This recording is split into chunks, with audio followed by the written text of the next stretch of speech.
start procreation to life. At Dublin's 3 Arena, Bob Dylan turned his concert into an unexpected journey, not into a rock and roll past, but into something gentler, more introspective. On the final leg of his Irish tour, Dylan skipped the usual bombast and instead rewound the clock, delivering a set full of blues-tinged reworkings and country-style meanderings. The show felt eclectic, sometimes strange, and wholly compelling. For much of the 2-hour performance, Dylan remained behind his piano, rarely stepping into the spotlight.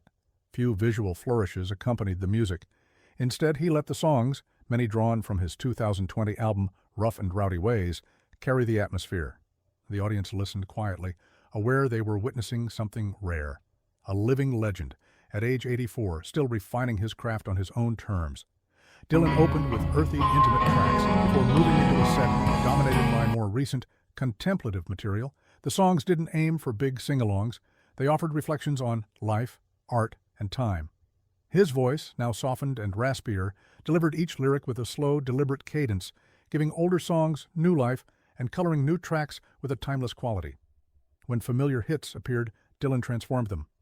Classics like Desolation Row resurfaced not as nostalgic throwbacks, but as haunting, warped reinterpretations, a reimagined Americana with echoes of a shamanic ritual.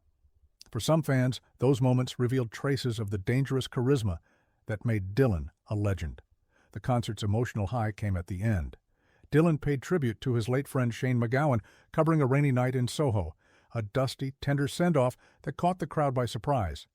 After hours of quiet contemplation, the arena erupted in genuine applause, as if the audience understood the weight behind the tribute. In that moment, the show felt like more than a concert. It felt like a meditation on memory, change, and musical legacy.